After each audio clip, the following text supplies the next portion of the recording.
Alright guys, welcome back to another Dice Throne How to Play. This is how to play Miles Morales Spider-Man in Dice Throne. So this is going to be an easier character than the ones we've gone over. Thor was a level 3 complexity, Loki was a level 4. This one is a level 2 complexity for Spider-Man, so he's very easy to play. But we've got 3 new unique abilities here, specific to his kit, to go over. And they're all pretty common. So let's say you roll combo. Right here, you deal 5 damage and gain combo. So what does combo do? Basically, you can spend this token and you can restart, you can add another offensive and defensive phase. What this basically means is that you're attacking with 5 damage, your opponent attacks you back with 1 damage, so you take 1 damage from their defense. They prevent 1 damage, they only take 4 damage. But now you can spend combo and you can re-roll your offensive. This doesn't restart your offensive phase. This just means you get another one. Your opponent can deal defensive to both of your offensive phases, but you can basically roll a better thing. So let's say for this next one, you roll a small straight. You roll 2, 3, 4, 5. So you inflict another 5 damage. You're dealing another 5 damage back to them, and you're inflicting them with webbed. Now they get to roll again. They prevent 1. So they only take 4 damage again, they deal 1 back to you, but they're inflicted with webs. So what does this webbed token do? Basically, this webbed token deals 2 damage to them when it's inflicted, and basically the next attack you do, the next attack that you hit them with is undefendable. So if we skip their, like, let's say, we'll keep that token on them for now. Let's say they hit you with 6 damage here. You can pick either one of your defensives. You can only do one of these. You can either do this one or this one. I'm going to pick this one, so roll 3 dice here. Because they're hitting me with 6 damage, so it's not a lot of damage. So I'm just going to hit them with the counter punch here. Rolled all 3, so I deal 1 damage back per finger gun here. So that's, I deal 3 damage back. I take 6 damage, like so. But now it's my turn, and let's say I activate Wall Crawler right here. So I gain invisibility, I'll talk about that token in a second, but I deal 7 damage. But since they have webbed, I remove this web token, and now the 7 damage is undefendable. So they just take it and they can't activate their defense. So webbed does 2 damage to an opponent, and their next incoming attack against them is undefendable. So it's basically a way for you to make your next attack undefendable and also deal 2 damage to them. So pretty powerful token. So what does invisibility do? Invisibility means that we can roll a defense against an undefendable attack. So let's say that we're getting hit with, let's see here, 6, we're getting hit with 10 undefendable damage.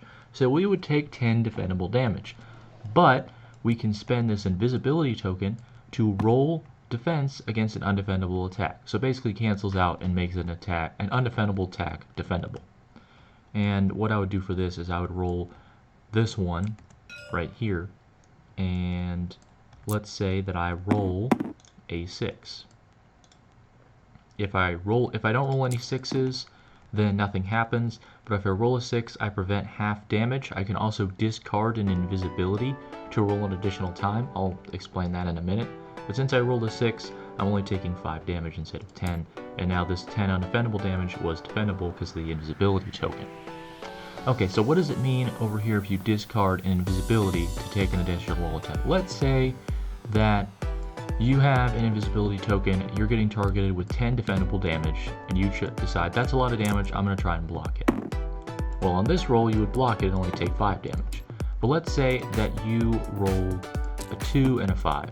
You can spend this invisibility token to roll these dice again. So you re-roll these dice and try and get a 6 with the one of them. So invisibility works 2 ways: make an undefendable attack defendable again, or you get to re-roll your second defense over here, Spider Sense. So you got 2 defenses that you can pick from. You can only choose one, just like Shadow Thief. You can't do both, you just do one, but you can choose either or. For low damage attacks, I would do this one because you can deal up to 3 damage back. But if you're getting hit with game-ending damage, most likely you want to try and prevent half damage by taking a chance on Spider Sense. And that's pretty much it. Spider-Man's a pretty evenly balanced character. He doesn't do a lot of damage, but he does have combos, so obviously he can do double attack. He can do up to 2 attacks at once per turn, which is pretty useful, especially if he does, like, for example, he does this, deal 5 defendable damage, and then his next attack he rolls Venom Punch, which he gains invisibility and does 7 undefendable damage. I mean, that's pretty sick. I've also seen the combination work like this, where you can do this, activate this again, spend it, activate this again. You can only spend 1 combo per turn, but you could keep this second combo you got from activating this twice, dealing 10 defendable damage, and then your next turn you could activate this one, the small straight, deal 5 damage and inflict webbed. And if you inflict webbed and spend combo, well, the next attack you activate, which I would do this one down here, roll 2 dice, like so. That's actually not a good dice roll. That 6 damage is now undefendable because your next offensive attack is the one you got from combo. So if you are able to inflict combo and then inflict webbed, if you get an attack that inflicts webbed and then use combo, that webbed will automatically trigger. So you can inflict and trigger webbed in the same turn, which is a pretty devastating combo. But that's it for Spider-Man. Remember to like if you like, dislike if you don't, subscribe down below if you're new to the channel. Comment down below what Dice Zone character you think is your favorite so far. Thanks for watching as always, and I'll see you guys with the next hero. Toodaloo!